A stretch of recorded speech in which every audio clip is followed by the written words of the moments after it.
Welcome everyone to Voice of Terminus show number 42. I'm here with Lex. Say hello, Lex. Hello. Say hello, Dark Soul, who's basically taken over for Kodiak today. Hello, everyone. And as you guys know, we bumped up today's show because in the US, it's Thanksgiving tomorrow. So there's going to be a lot of turkey eating out there in the US tomorrow. I'm jealous. I have to wait till Christmas. Kodiak, like I said, won't be here with us today. He's out with the family doing stuff. So, and today's topic is the gnomes. And before we get into all the speculation and all the good stuff, we're going to go and quickly read through the lore and we'll take it then from there. So I'm going to go and start it off. On the gnomes. It is a splendid irony that the smallest of the foreign races contains the most mystery. Peerless in understanding and wielding of the arcane, the gnomes are beings without true physical form due to events on their home world. Meticulous and easily absorbed in the many tasks aboard their floating city ship Skyhold. Diligence and service tend to be the highest gnomes' virtues, along with sound innovation. Expansion is not a cultural aim, and the gnomes have no real enemies, but some do long to face the perils and prizes of Terminus at large. So that's the introduction from the lore from Pantheon on the gnomes. And with that, guys, what is your initial take after hearing that, Lex? Well, it's kind of interesting because obviously no bodies. It's also a little still stuck in the classical because gnomes they have no real enemies. They're, they scream it's a technology and innovation and stuff like that. They just kind of want to be left alone to their own devices. It's just, again, reiterating on the whole, it's classic with a twist. As while they do sound very classical in that mentality, they're basically energy beings from space. Yep, space gnomes. There you go. Dark, what about you? I'm with Lex on this one. It does have a lot of the old, gnomish things with it. They're tinkerers. They keep to themselves, no enemies, but, they throw in the whole aliens from space thing with no bodies. That's going to be interesting to see. I mean, what really got me interested in this race in particular is the fact that VR have gone a whole stretch and decided, hey, let's go and completely redefine this entire race by turning them into space gnomes with no physical form, no body, etc. And if you look at the picture on our stream, you can see them mantled in a lot of cloth, and they seem to have a metal mask covering their face and hands, and they're wearing metal for their feet as well. It's definitely really, really interesting, and I have to say, kudos to VR for having the guts to go above and beyond on creating this race anew, but still keeping the traditional, typical ventures that we expect of the gnomes, them being innovative, using what you know, but not being afraid to change exactly, technical, this, that, and the other. It's definitely hands down to them. Yeah. And I know this is completely a side tangent, but my God, this is how twisted my head is. I thought of an idle animations. You know how your character's standing around idle and he does things, some of them, fumble with a dagger or something. I just thought of a gnome just standing around idle. His pants fall down, you get a nice big lens flare across your screen, and he bends down and picks his pants back up. That would be funny. Oh, God. Well, continuing on. Alas, Thormona, this rare planet known as Sunworld, formed from the inside out. Her very mass was grafted together in a sphere around a thimble of a star named Elos, like a pearl gathering an oyster over itself. Through a hand, though a handful of colder, distant stars shined upon Stormona, its outer crust endured under a shadowy veil of dimness, like a forgotten bride. For centuries, the gnomes toiled under the constant dusk of the far stars, surviving not by individual might, but a collective inertia that conquered challenges of every scale. Yet an ancient myth persisted amongst the race. It spoke of a moment occurring, but once a generation, when the far stars would abandon Stormona briefly, and true night would fall upon their lands. In that sudden darkness, up through the very ground would whisper faint hues of light, call of Elos, the one near star. Splinter of the native gnomes held onto the myth as truth, and on the long-awaited twilight, they entered fissures in the metallic soil of the crust.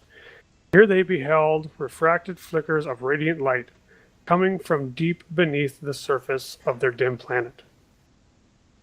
Of course, or our course was set when the first ray warmed the eyes of the first gnomes.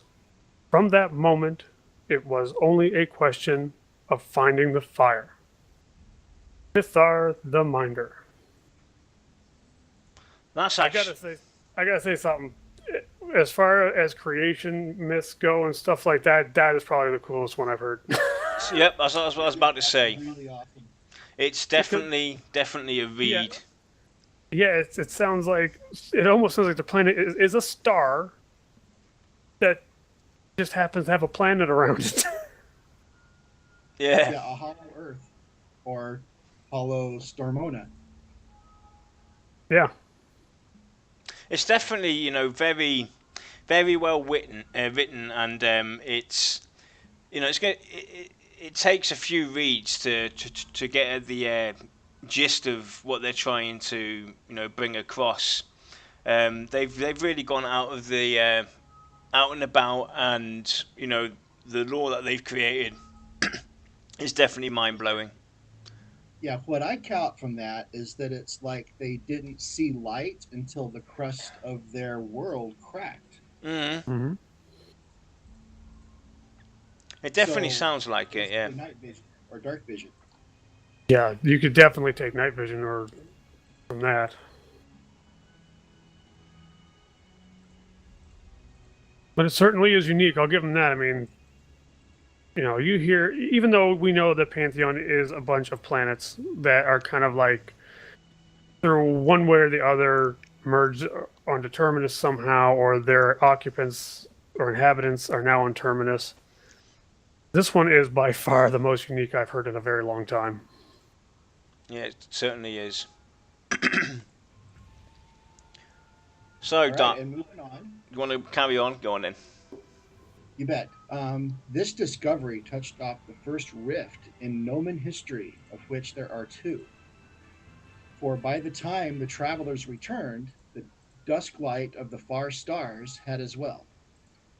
The eldership of the gnomes was sundered over their account of Elos's existence. This discord was evidenced by a single bright stone brought from the depths and presented to the council. For half of their number, the stone was rebuked as ordinary and dead. For the remainder, however, it was hailed as glowing and alive, albeit faint. Thus, when for the first time in history the eldership could reach no accord, it was disbanded, permitting the growing number of gnomes to return their search for Elos. Shortly after launch, the hopeful exploration was mired in tragedy, as the gnomes learned they could venture but only so far toward Elos at a time. Their eyes were untrained for such light, which grew stronger as they neared and burned many blind at first. Their skin, too dense from the cold of the outer surface, left their bodies faint from the heat of Elos's rays.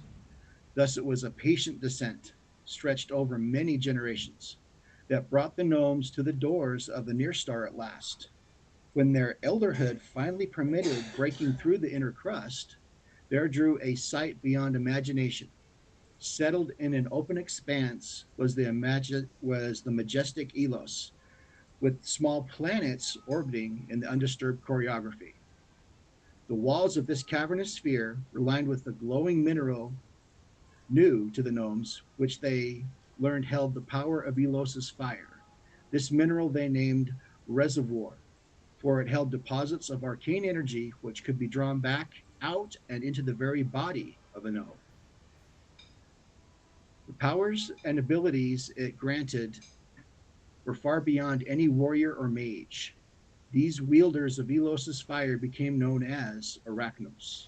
That almost sounds like, for me personally, from what I would take from this, Elos sounds like basically a sun, and around it is orbiting planets.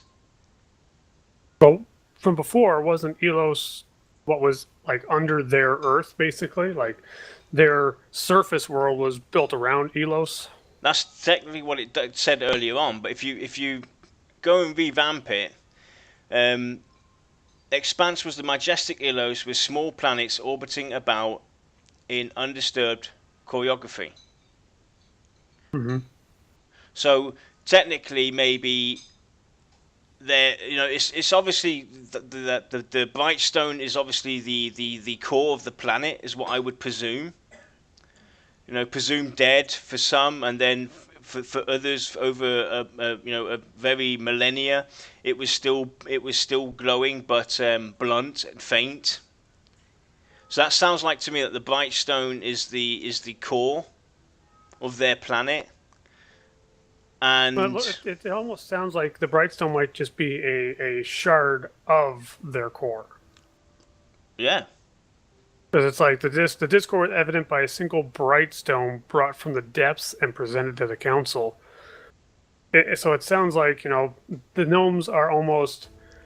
Their idea of nirvana, we'll say, or heaven, is like getting as close to the core as possible. At least speculation-wise right now. So taking a piece of the core could have been seen as, this is a holy relic, but half of the population saw it as dead, the other half saw it as, it is alive. Mm. Yeah, so half full, half empty type thing. Yeah, it almost seems like a racial split. Yeah. Like in traditional fantasy settings, you'll have elves, and then you have the elves that are in their own cities, high elves, and then you have elves that are in the woods, wood elves. It's almost suggesting to me that there might be other types of gnomes besides the ones that we're going to have in Pantheon. Definitely. That's an interesting idea, yeah. Yeah, so let's go and carry on. Yet this otherworldly paradise, which ought to have been beyond blemish, ushered in the second rift amongst the gnomes. All too quickly the powers of Elos fire were sought in gluttonous measures by the Arcanos, their personal cravings overtaken a discernment for all gnomes, foreseeing disaster. A splinter of the gnomes petitioned the elderhood to restrict the use of Elos fire, pleading that the gnomes retreat for a brief time outside the inner crust.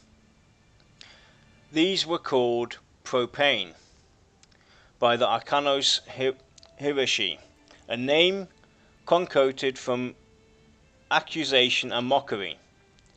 Though the propane spoke with earnest fear for their brother and sisters, the allure of the Arcanos crushed their justified concerns. The propane were exiled into a floating prison known as the Skyhold, fated to circle Elos till she consumed them. This airborne expanse was built of spent reservoir, though the Arcanos critically misunderstood the reservoir could be infused anew. For years the propane painstakingly extracted the resource, constructing a pillar with the heart of the Skyhold of pure reservoir. Therein they stored a measure of Elos fire, yet as they laboured in secret, the Arcanos worked ever more madly to draw ethereal power from the star. To this end, They constructed spires of pure reservoir, aiming the immense towers directly at Elos, sapping power beyond the natural limits the star freely gave. For gazing too long, we lost the ability to see. For taking too much, we lost the ability to feel. These grave indiscretions transfigured us into gossamer, wisp things. Many did not even comprehend the peril until after the door of their escape had sealed. I saw their faces as they perished, which are gleeful and serene. And were it not my lot to be woken, I too would have faded into a furious bliss and vanished. Kilos the Unburdener. Now that's just intense. Yeah. So, I mean, correct me if I'm mistaken here. I have a tendency to zone in and out. So, it does sound like they had a cultural split. You have the propane or prohane or whatever, however you want to pronounce it. About I'm no propane. expert. Yeah. And then basically you've got the, what is it? The Arachnos or Arcanos or whatever hierarchy. Skyhold, if I'm not mistaken, is on the Pantheon map, correct? I'm almost positive I've seen it on that map. Let me have a look real quick while we talk about that. Skyhold, though, wasn't it mentioned? That's the prison. Wasn't it mentioned? It says at the very beginning when I first started out on the Gnomes, it says, aboard their floating city ship, Skyhold.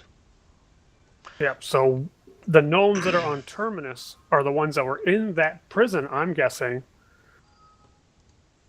Because it's it's a floating prison. It's technically a city just with inmates instead of citizens. So, and those individuals were the ones that were saying, we're getting too close. We need to back off. Because people are basically losing their minds. So, it's a very strong suggestion to me, saying the gnome split. You've got the power-hungry ones. You got the level-headed ones. The ones on Terminus are the level-headed ones. So I can definitely foresee either a storyline concerning these Arcanos gnomes, or possibly an expansion that involves them. Definitely an expansion with the Arcanos. I would love that. Can you imagine that now? Instead of like your raid zones, you have to go to like different little floaty islands or something, almost like the Plane of Sky in EverQuest, but better. Yeah. So, now, what's your take on this? From this part that I've just read. Anything stick out to you?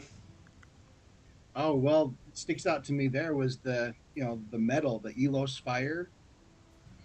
Mm. That was from before, but yeah, no, it was from this one.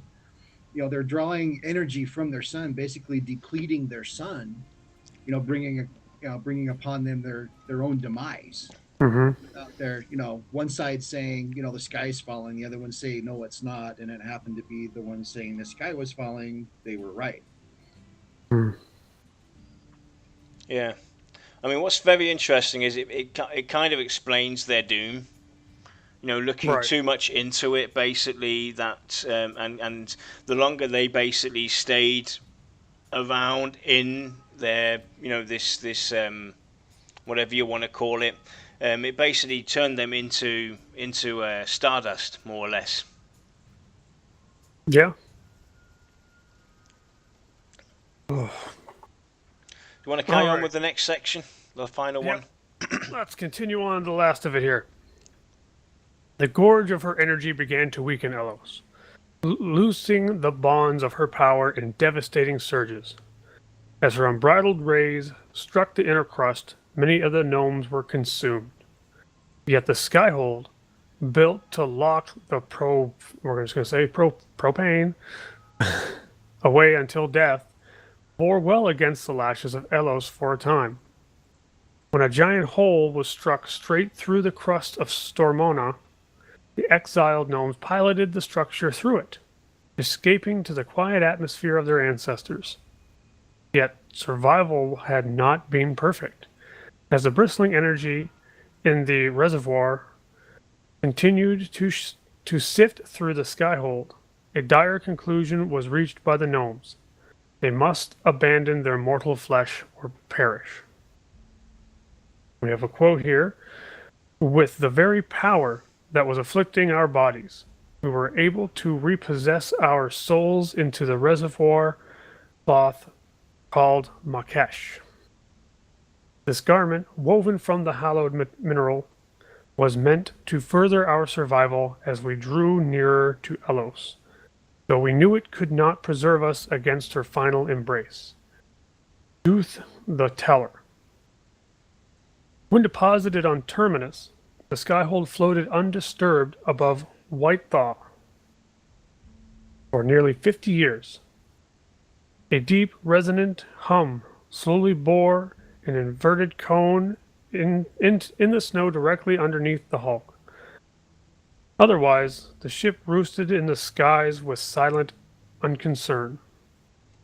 Now, with modest access for wayfarers, it stands as the capital city of the gnomes, striking in its inorganic majesty, begging more questions than the race cares to answer.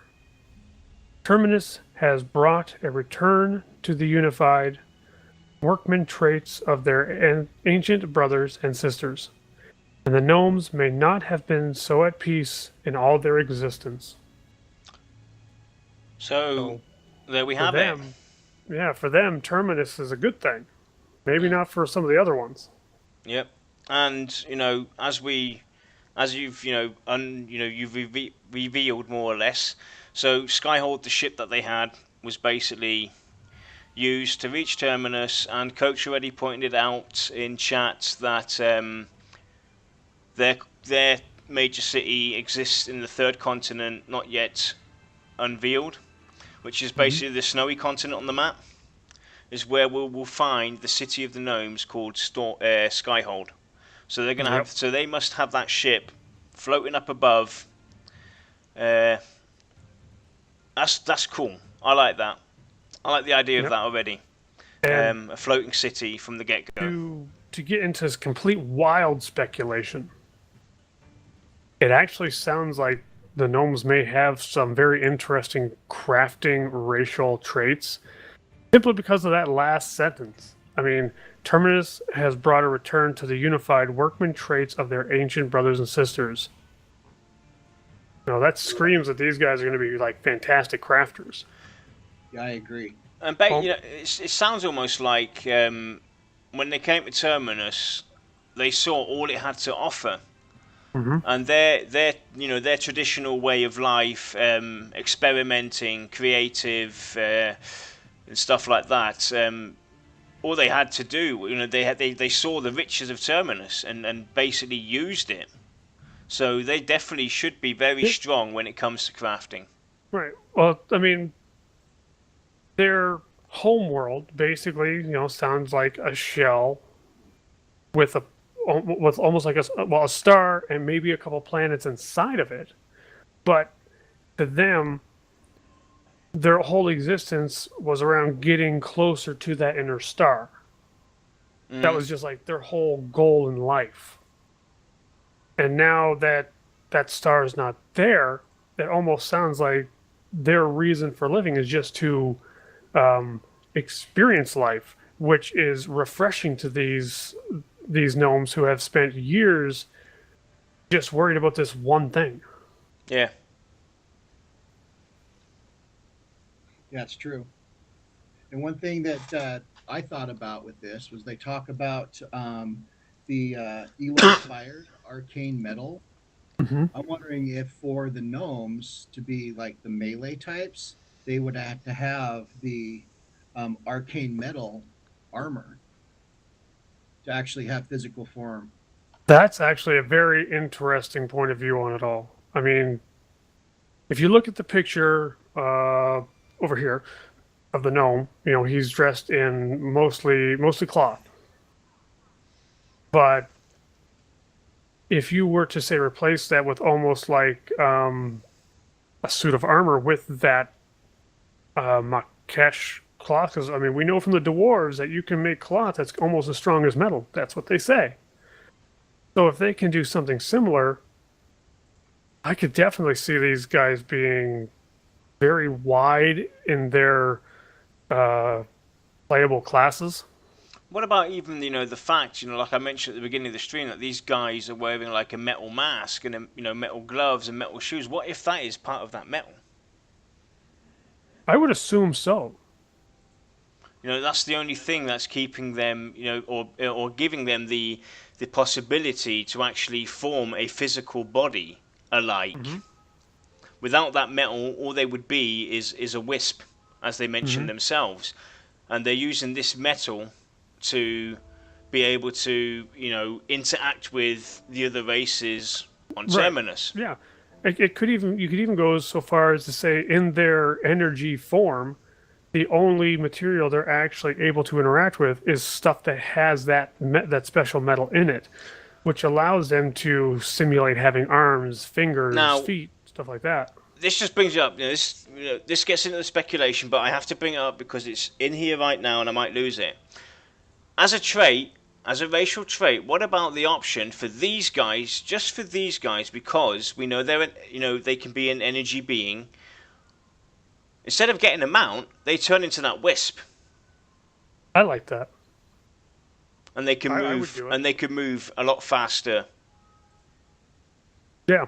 It's almost like unlocking a different stage in their evolution, Mm. but you're only doing it for a temporary time. I mean, I could see reasons for it. I could see reasons against it because, I mean, if you're standing around in that metal gloves and mask or even a suit of metal armor, if you turn into a wisp, what happens to your armor? That's the only thing that would kind of bug me. Yeah, but technically, when you think about it, Lex, you're not going to carry around 6 backpacks with 48 slots and put your stuff I in. know. I know. Like, there's always that fine line between realism and enjoyment. There's a point when you hit that line, you're like, this ain't fun anymore. But Where they're beings of energy, maybe they don't even need a physical, container to put things in. They can just set them in the arcane where they can grab it and pull it out. I mean, that could also be used. This wisp. I know we're getting into the speculation already, but this, the way I see this wisp thing, it could also be an advantage for them, a way to shield themselves from damage or yeah, hide away. Basically for them to, be in, let's call it stealth mode. They turn into that wisp and they can't be affected by the normal real world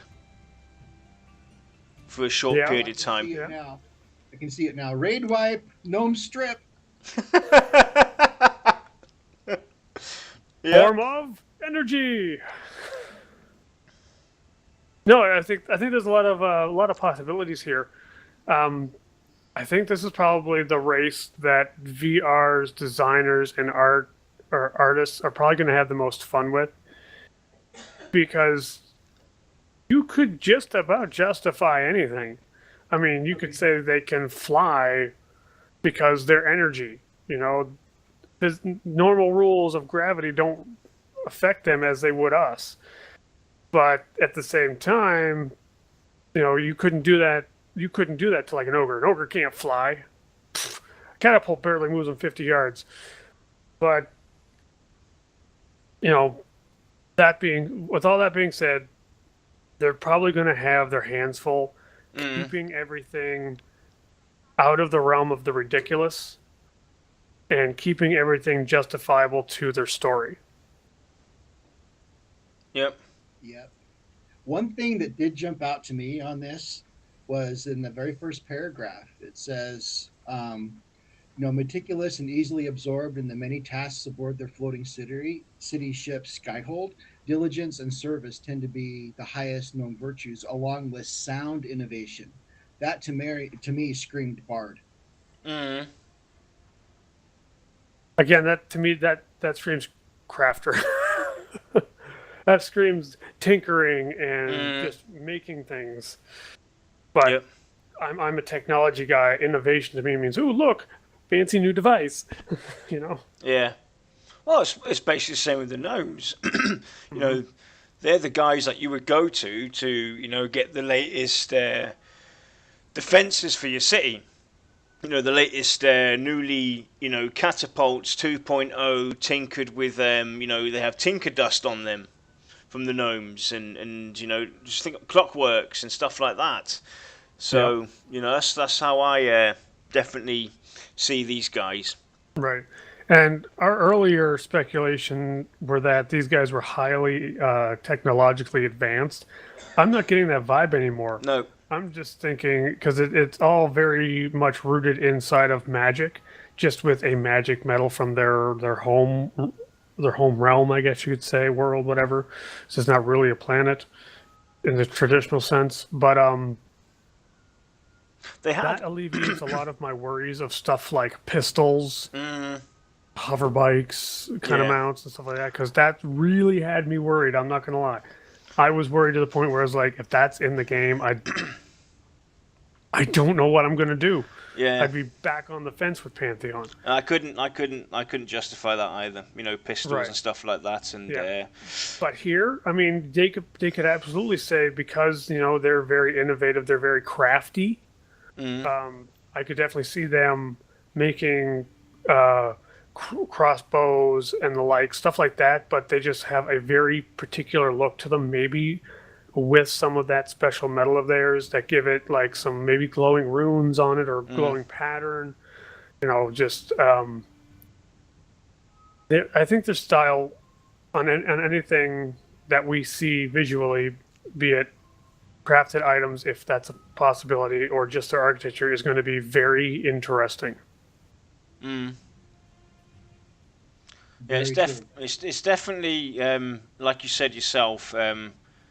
It's we were thinking at the beginning very technologically advanced. No, I wouldn't say they were technologically advanced, because through the lore, they seem to have a lot on their hands trying to get back to Elos and bring back the former glory and fight off their certain doom that was heading their way. This, that, and the other. They had too much going on for them to be technologically advanced. What they definitely are is I see them more as a very interested race. They have a high interest for new stuff. That like magpies. Anything shiny, we have to look. We have to find out what that is, and we have to find out how to create this. So definitely crafting strong. A very good understanding with tools, etc. That's how I definitely see these guys. And I would even put out that they are cautious as well. I definitely think that they're going to be more the cautious when it comes to larger endeavors, like possibly storyline-wise or whatnot, simply because of their history, where their goal was to get closer to the star Elos, but that's a monumental task in and of itself. And look at where it got them. Yeah. One thing I can kind of see is that going from EverQuest 1, gnomes were a good/evil race, because they could be necromancers, which made them evil by just association. But for the most part, they were generally considered a good race. Here, I can definitely see them being a neutral race, where they don't care that you're a scar and you're walking through the gates, because they don't have any prejudice. They're just, if you want to do business, let's do business. Yeah, I definitely see them, neutral, in the neutral form and fashion, but more towards the good. I think there's something mentioned in the lore as well, that they are generally good people. So, you can be completely neutral and still be a good person. Yeah, you could. That's true. Yeah. What's your take, Dark? They would be very curious, as to other races and accepting of other races, because what can I learn from these guys? Exactly. Yeah. Yeah, like I said, I could definitely see, in my head, I can see like a scar tromping through the gates, and instead of being met with hostility, they're just like, poking the spikes, pulling his Yeah. cheeks apart, being like, "Oh my grabbing god!" out the ruler for measurement. Let's have a look at these spikes. Like, look at this. So why are his spikes on the shoulders a little bit shorter than on his upper arm? Let's go and have a look. Yeah. Trying to chew off one of those spikes to find out what it is. Yeah. And to address chat, yes, these gnomes were the prisoners, but the way that their culture seemingly split was power hungry versus the people that thought they had to back off, and the people that wanted to back off were imprisoned. Just straight in case anyone was just joining us. Yeah. So since you already talked about good, evil, necromancer, this, that, and the other, bard was mentioned. Let's go and talk about the possibilities of classes for the gnomes, and we'll start with you, Dark. What do you think?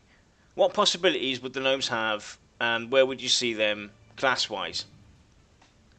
Okay, well, because of them being the neutral and the good and energy arcane, I can't see them being like a necro or or a dire lord, because that would be an opposite swing of what they are. Mm. As far as casters, I could see them being warlocks and summoners and mages, along those lines, because that would be sort of an arcane dip. And then also, with the possibility of having armor so that they have a solid form, they could possibly be warriors. Maybe crusader, or just full on, just meat shield warrior. Mm. What about you, Lex? Well, I'll go through the classes real quick, just so I can get a pretty good spectrum, because some people are more curious about certain classes than others. Cleric, that's a 50-50 for me. They don't come off as religious. They come off more as logical based people, but every culture needs its healer, and I think cleric fits more than druid, and it fits more than shaman. So I'll say cleric, yes, just by process of elimination, and it's the better fit. Crusader, sure. All depending upon how they work, their racials, and their equipment, because if it's different, they might not be suited for tanking, but we don't know. So I'll just say through culture and lore, Crusader would fit. Warrior could fit as well. Dialord, probably not. Ranger, no. Rogue, absolutely. Monk, I could actually see that being a fit for them, because it's all about peace and intercom on the face of it. But Summoner, yeah, I could see that. Enchanter, absolutely. Wizard, yes. Druid, no. Shaman, no. Okay. So for me, it's almost similar. My arguments to why they would be a cleric is because of the arcane. As we know, normally, if you look in all the other games, the clerics, based off their spiritual healing through the arcane. The same goes for Crusader / Paladins.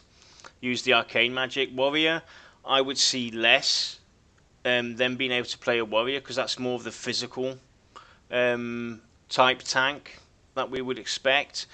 Like you guys already said, Dire Lord and Necromancer, maybe them being a neutral race, maybe. I put those on the 50-50, that if they could be an evil race, it would be the Necromancer and the Dire Lord. Ranger, definitely not.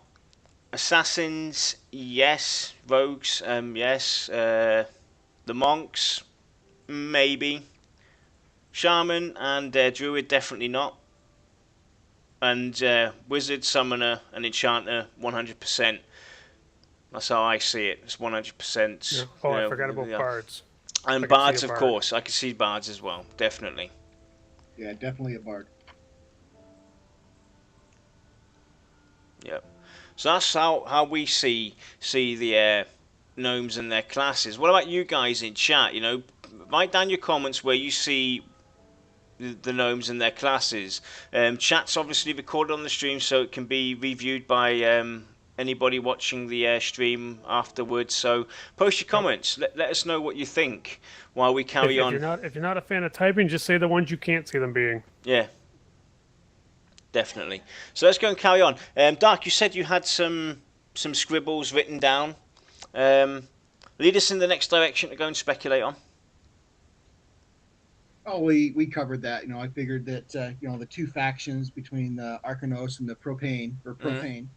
Um, I had some scribbles for the which classes, which we covered.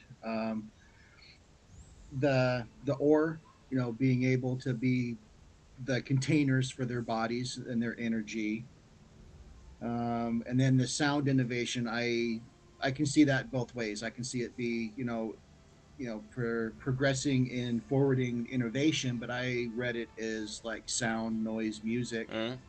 innovation is how I read that one. All right, what I'll do is then I'll bring up the disclaimer real quick, and then what I'd like to touch on, because it was kind of the topic from yesterday, racial attributes and abilities. Maybe try and do a bit of speculating in that direction. So disclaimer time, everybody.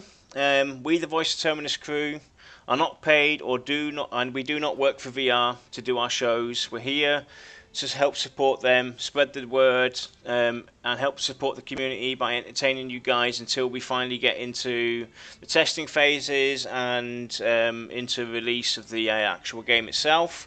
We're here to have fun, entertain you guys. So that's the quick, short disclaimer for today. It was all pure speculation. Nothing that we say is set in stone. So there you have it. So let's go talk about racial attributes and abilities, and tinkering. Tinkering might as well be called gnomering. Gnomering, yes, definitely. Gnomering. So let's go in there. I'm gnomering. Let's go and talk about your mother told you can go blind. racial abilities and attributes for these guys. Where can you see that? What would be interesting for these space gnomes? Well, the way I'll approach like physical attributes of a character, I'm just going to say what I could see them getting a bonus to, not necessarily penalizing, because no one likes to see that anything subtracted, whereas giving is always positive. I could definitely see them getting intelligence. Charisma, no, I couldn't really see that. I mean, it could be justifiable in terms of how well they basically can interact with people. You could consider that a form of charisma rather than just being physically attractive. Dexterity, agility, I could see those. But I couldn't see anything in terms of strength or like stamina or constitution.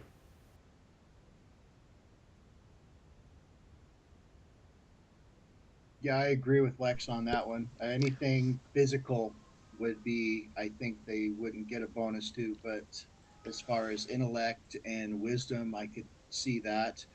Charisma, neutral on that one. Another thing that I've been thinking of is, how did they communicate? Did they use, basically, Can I? mind to mind? I had a vision for that just now. You guys have all seen Star Wars, right? You've all seen the Star Wars movies. Oh yeah. You know those little guys in those red little suits with the glowing eyes. Mm-hmm. Yeah, that's how I picture these guys. I'm sorry. I'm sorry. I had a glimpse of it. Yeah, yes, exactly. That's how I picture these guys. I'm sorry. The interest for other people's rubbish, and then trying to rip you off and get the upper hand. That's how I picture these guys. I'm sorry, it just came into my head. As far as attributes, racial attributes, everything, I think they should get a crafting bonus from the get-go. Oh yeah. They should have. It would make sense, even if it's just something like they skill up slightly faster, or they start off like a few skill points higher in whatever craft they choose. Yep. I agree. That makes sense.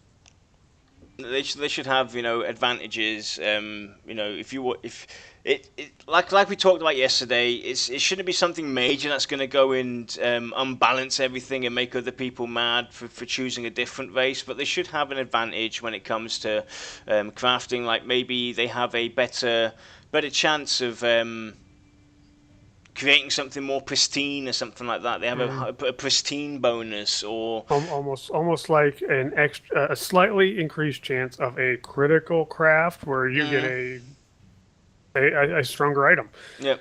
Whereas you'd get it like a 10 damage sword, they crit a little bit more often, like maybe 1 or 2% more to get one that does 12 instead, you know. I could see them also having higher resistibilities from the get-go. You know, against arcane, Yeah, poison, this, that, and the other. Definitely intelligence would be one of the higher attributes up there. Maybe wisdom as well. Yeah. We're seeing in chat that somewhere they say they started with free fall. I'm assuming they mean safe fall. They take less damage from falling, maybe. Well, technically, it makes sense for them because they technically are not a physical being. Right. So when they would fall down, yes, it would make a loud thump, but it wouldn't really affect them. Right. Yeah, I mean, I can agree to that. Mm. Yeah, and that would make that a bonus for the monk and the assassin rogue. Oh, definitely. Yep. That would make those classes really interesting. Oh yeah, and when we're talking about the whole like night vision because their planet was mostly dark. I mean, when you go from the outside crust of their world and then go inside where there's a star inside, it goes from being black as night to almost super, super bright. So I'm almost wondering if they'll either have those two parts of lore cancel it out so that they'll just have standard vision.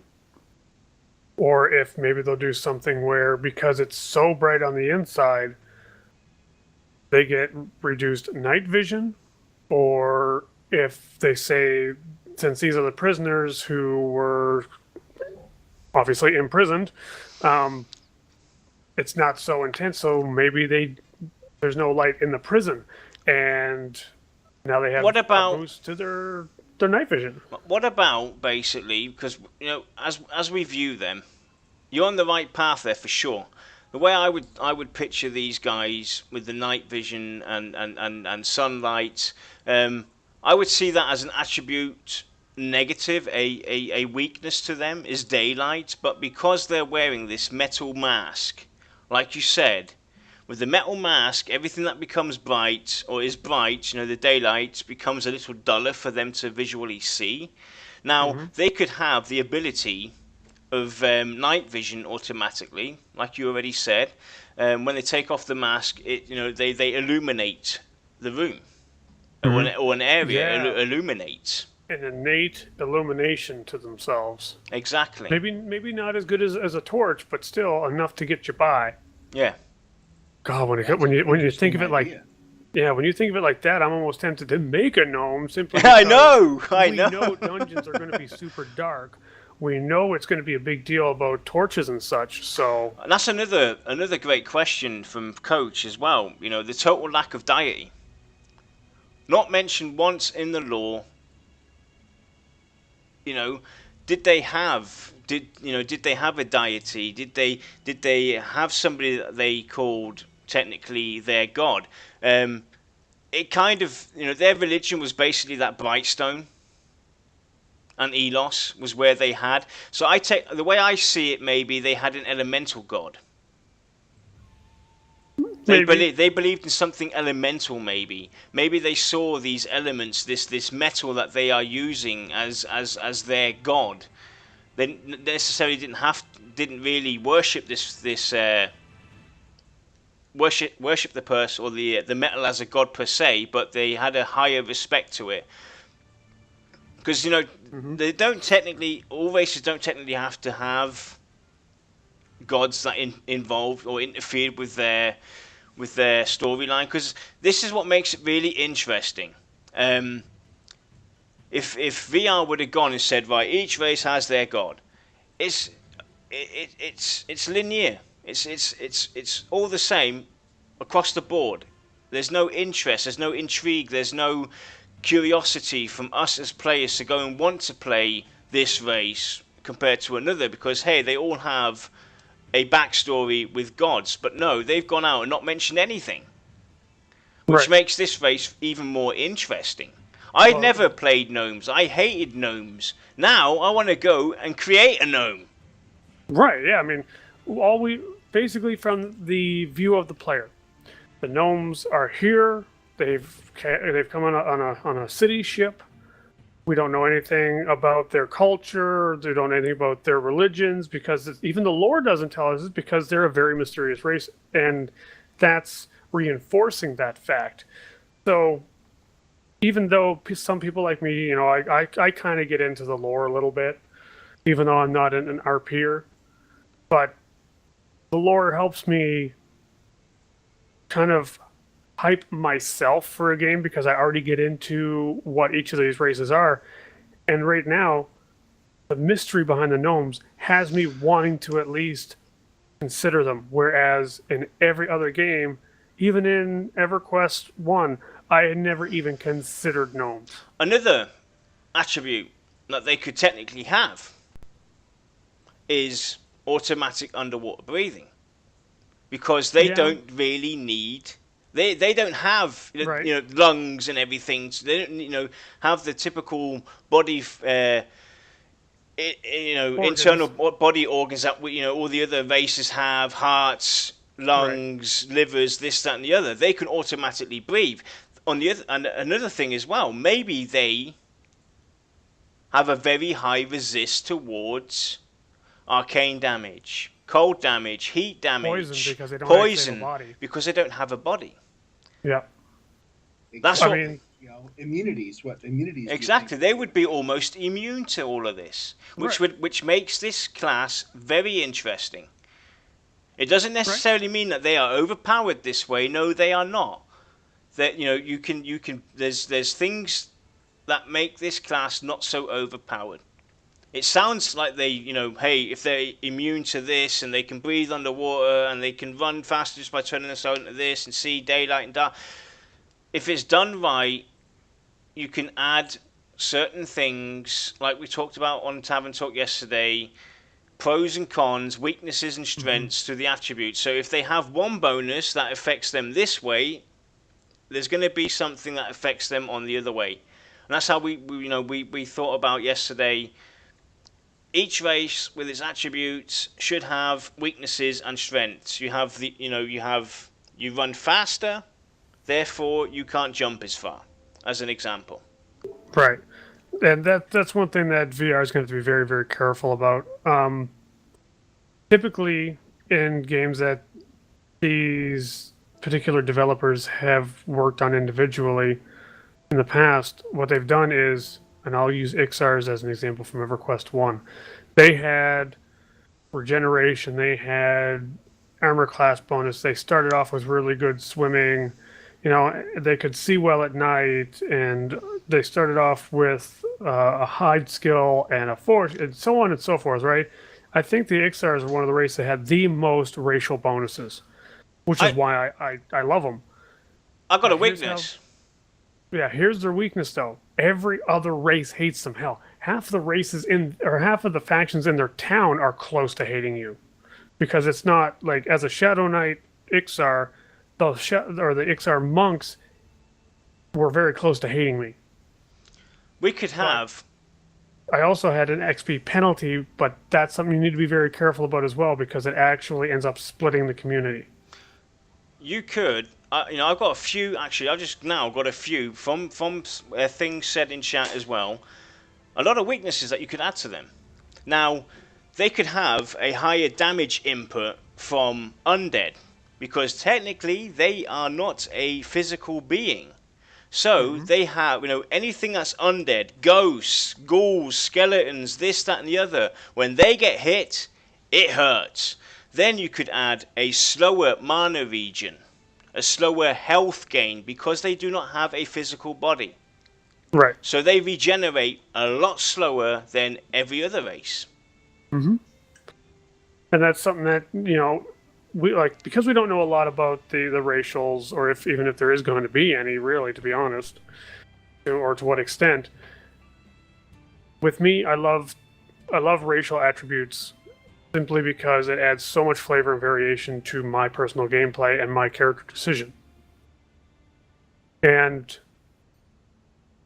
I actually end up appreciating the weaknesses more than the bonuses.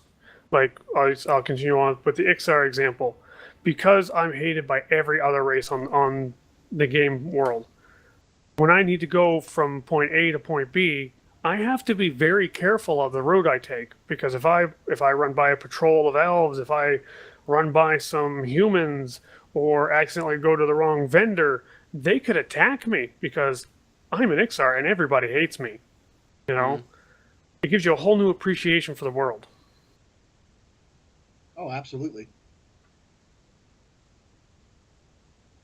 And it's definitely, there's a lot of ways to balance this all out, and even though we've mentioned a lot of things that they could technically do for this race that are of a very high positive, the things that we just brought up are things that would make you actually sit down and think twice before you go and say, hey, I'm going to go and make a gnome and everything's hanky-dory and I'm OP. No, you're not.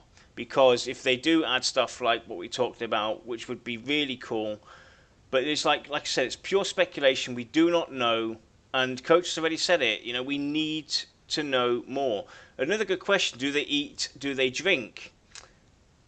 Maybe they don't eat or drink, but they need carry around a crystal.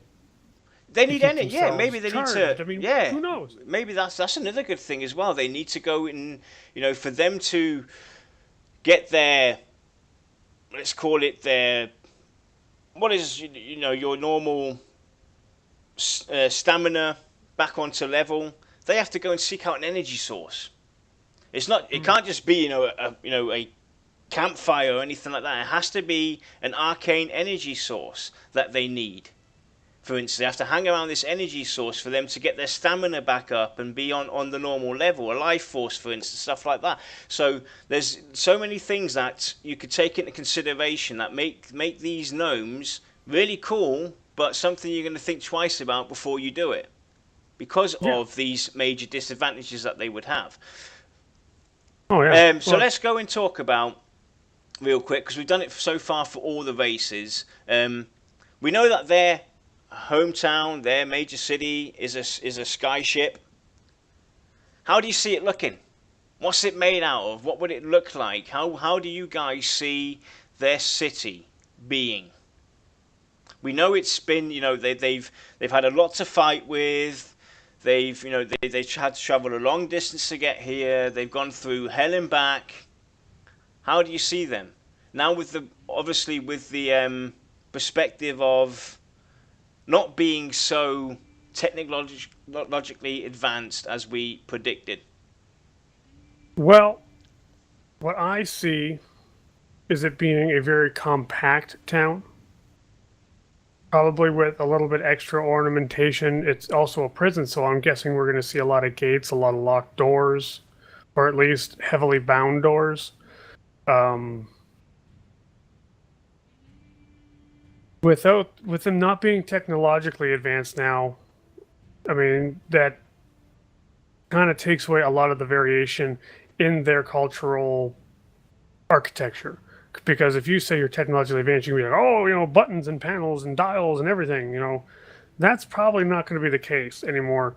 But I can certainly see a lot of sigils or runes on the walls, perhaps even sections of the town that are warded off with magic, simply because it is a prison ship. What about you, Dart? Very true. I see the same thing. I was with being the prison ship, and then coming to Terminus. I had a momentary flash of the show, District 9. That was also a prison ship, and they did have a little bit more technology, but that was the kind of scenario that popped into my head. Is that also along with having prison cells and arcane force fields from one section to another, and very Spartan, and not a whole lot of glamorous things because it is a prison ship. Mm. That's the way I see it as well. Um, it's not so glamorous as we would think. Yeah, probably just slabs, Mm. slabs for beds. Not a whole lot of luxuries. Well, do they even need beds? Well, They might be. They might be they like did at first they might. because they didn't go to their power. Now they're connected to chargers, wall Yeah, they have chargers. their own Duracell they carry around. Yeah, they had to step in their Like, little recharger base. maybe they're like Or the something Borg. like the Borg. Exactly. Maybe they're like the Borg. A complete collective. Yeah, but they did not go into the prison as energy beings because it was after the destruction of Stormona that they realized they had to shed their physical form in order to survive. So there That's would be true. beds, stuff like that. Mm. But I mean, without a lot of description how their world was before they even entered the crust. Mm. I mean, it almost sounds bleak and dreary, but then when you go inside, it's luminous and heavenly, but with a cost, and you're just like, You know, you think it could go either way. the way VR. This is now completely off topic to the gnomes. This is in general to all races. The way VR have introduced the lore and described their planets, it almost shouts like each race will get a mini expansion of its own where you basically could almost revisit the past before all the rubbish happened on their individual planets. I have a suspicious that would be really cool if they could do something like that or pull that off. That you could actually go and revisit the original days of their home planets where they lived and everything, and a blast from the past. But it almost screams that as well. The way they set up this lore. They haven't revealed too much. They're not going too much into detail. They spread out little tidbits here and there. It screams a whole new level of heritage quest. Mm. Yeah, I mean, hats off to whoever the writer or writers that put together the lore.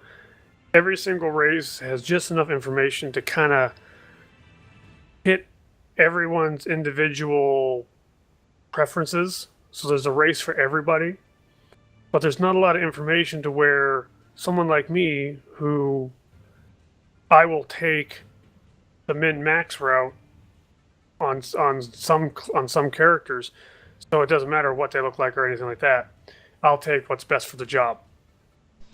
So I don't have enough information to do that, which is actually overcoming my min-maxer tendencies because you're getting me engrossed in lore and how a character is. But, it's like almost every single story has unfinished business. Yeah. There's definitely a lot of room for them to go and venture and spice up things, change things about. They've left themselves plenty of room to be very creative. Now, another thing that we always talk about as well, character creation. Gnomes. Mm-hmm. What possibilities could you see us having? Since they are a glowing star with a bright light around them. Oh God! How Sadly, could you? How could I think we? it's going to be very limited. I'm sorry to say, I think it's going to be very limited. Limited to probably maybe different hues or colors that they could be. Yeah, different masks, styles. Mm. Maybe some that are worn, some that are pitted, some that are nice and shiny. Depends if the bindings in the picture that we see for the gnomes is a representation of armor or a representation of how they are under their armor. If it's the latter, we could see different types of bindings, maybe loose bindings or tight bindings. or different colors, different materials, etc. Maybe even some runes or sigils printed on the wrappings. I mean, that's the sad thing about having the lack of information or a lack of any specifics whatsoever. You're just like, well, it could be this, but it could also be that. So you're like, yeah. Mm. But I Definitely. mean, Yeah. yeah, if wrappings are their skin, then I can see a lot more customizations. Mm. If it's not, and it's a representation of the gnome in perhaps robes or something of the like, I think we're going to see a very uh, reduced amount of customization simply because without those bindings, what is there? There's Now, mask and gloves and boots.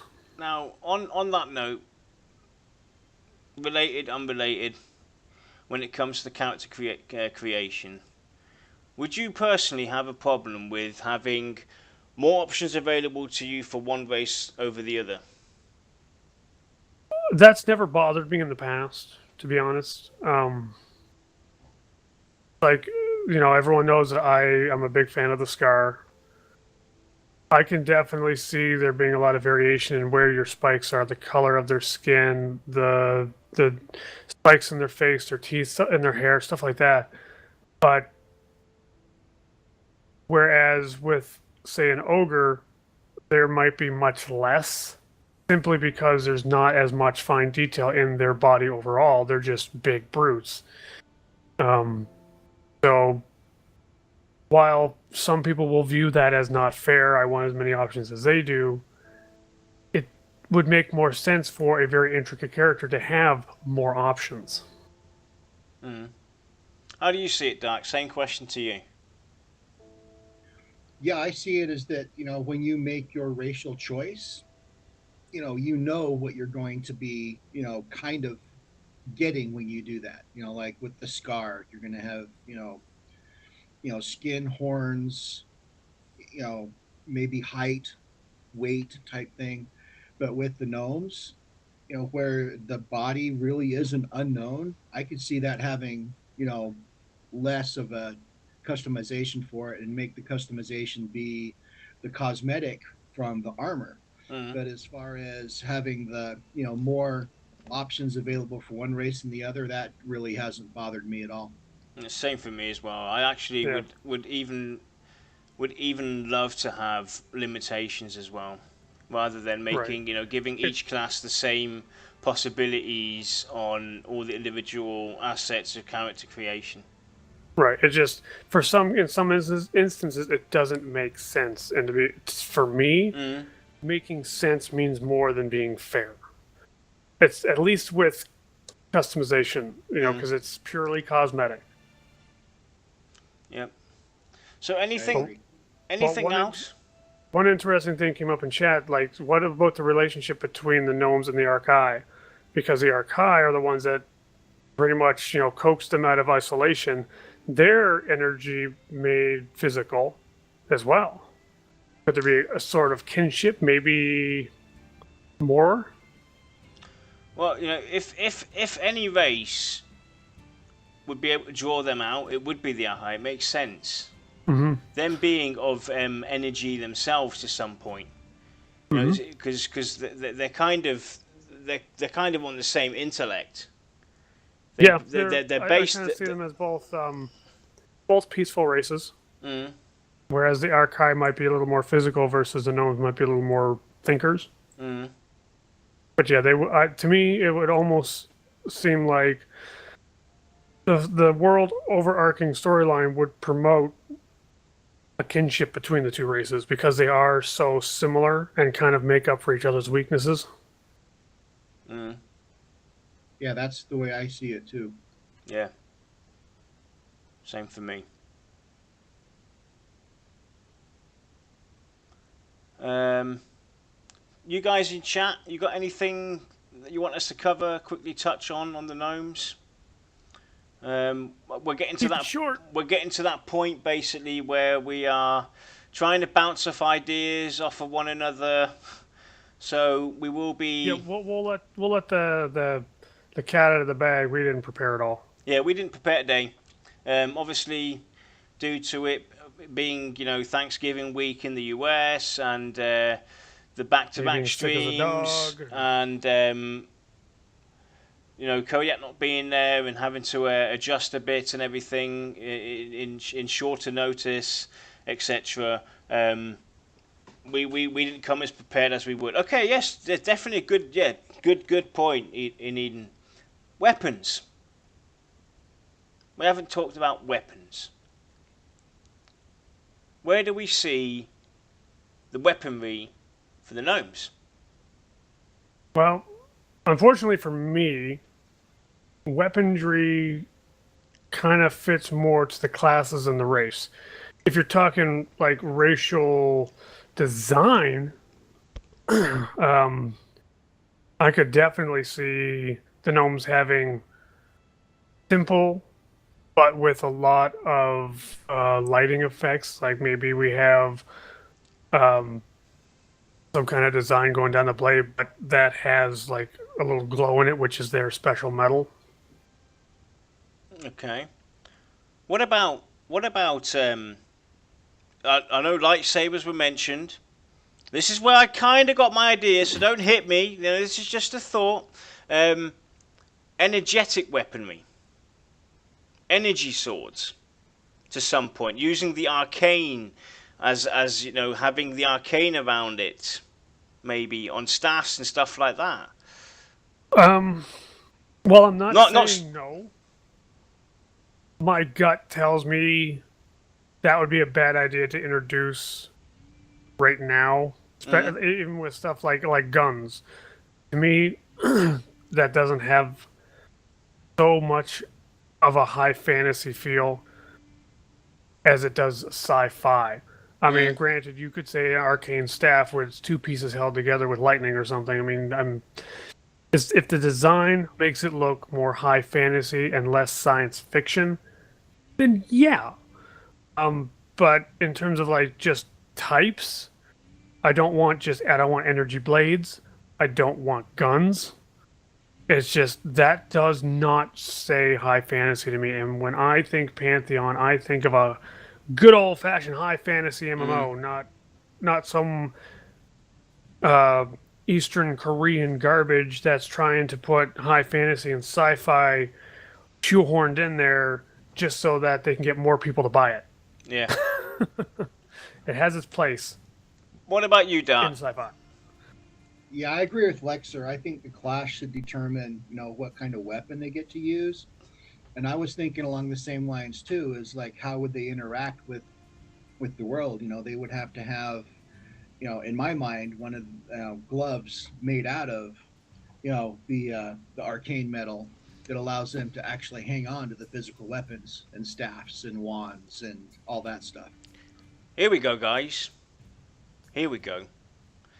This is definitely interesting for this race. Interaction with the environment and the weather, the climates. Now we know that they are a energetic being. They're of pure higher energy. This, that, and the other. Would the climate affect them? If we go and take the sense of saying that they have a immunity towards poisons, arcane, this, that, and the other. The same with the weather. Would the weather affect them? I would say yes, probably to a more extent than the other races. That could be one of their drawbacks. Um, you're more held at the mercy of the environment, so you've got to be very very careful that we're going somewhere that is currently the mana climate is not in my favor. I have to adjust accordingly. And that's not a bad thing. That could just mean, hey, I can nuke an extra 2 or 3 times before I have to worry about pulling the boss off of the tank, which is a good thing. But a lot of people will just see that as I do less damage, it's bad. It's like, well, it's again So, pros and cons. so it's blazing thunder and lightning Lightning strikes, they get a supercharge. I could see that. They, I think that would kind if of. they could use any of the weather, I see it being the lightning, and it could have either a positive or a negative effect on them. Maybe if they get struck by lightning, it's bad for them because they're getting supercharged. They're too high energetic then maybe. What if it was something like, if you're in an area that's full of lightning storms, right? Because we don't know if we're actually going to be able to get hit by lightning, but it would be cool. We'll assume you can. The longer you're in that area, you build up stacks of a debuff, which is basically like, it's my mind's drawing a blank, but the higher your stacks are, the higher the probability of being struck by lightning. How about the higher probability of a backlash from your own magic because that would work too. Yeah, because it's messing with your own, I don't know, arcane frequency. Yeah, I mean, Aiden pointed out as well the cold. Obviously, is definitely a negative effect to energy. It So does, definitely, but it's to a lesser extent than a flesh person. But it does make sense. So the cold and definitely lightning, thunderstorm, stuff like that could have beneficial or also not so beneficial abilities towards the gnomes. Before we wrap up, because I think we've gotten to the point where we're trying to come up with ideas to talk about. I'm going to bring up next week's show. So bear with me real quick. Whoops, I've warped. Lex, look at that, Lex. You've been warped. Yay! Next week, December 1st, is general discussion on the healer. And I'm looking forward to that. I can't wait. You guys are going to hate me. I can't wait to talk about... That's fine. I love my healers. ...the general healer discussion. So that's on next Thursday, December 1st. And that's definitely going to be a good one.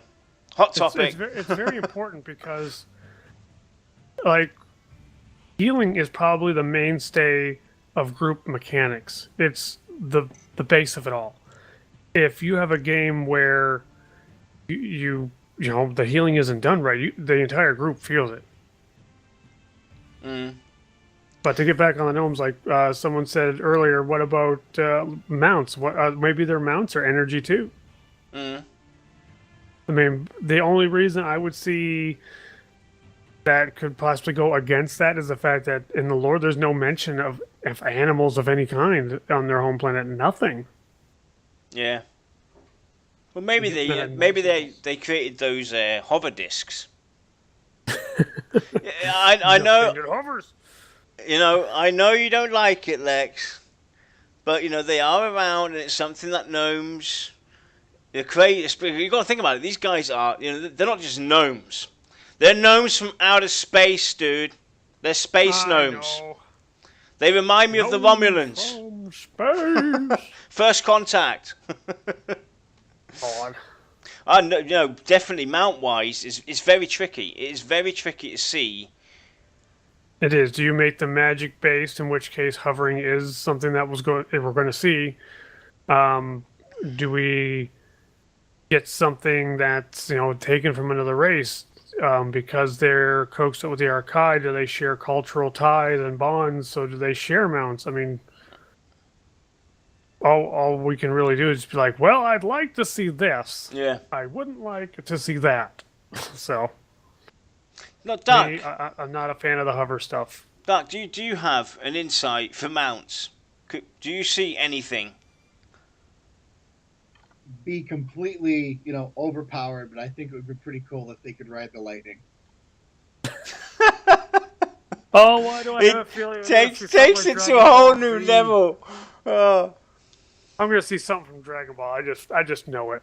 You see this little ball, basically, a little lightning cloud zipping around on it. That's what you could get. You become like Ghostbusters. So every other race that has a problem with the gnomes gets a Pokemon ball where they can basically suck a gnome into. Have a pocket gnome. Nice. Oh, enough with the jokes. We're going into the wrong place here. I think we covered most of it.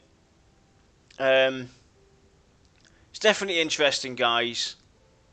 We hope we sparked your interest, gave you some really cool ideas to discuss on, and talk about on the forums. We hope to see you all next Tuesday for Tavern Talk, and obviously Thursday for the heated discussion. Kodak should be back with us then next week.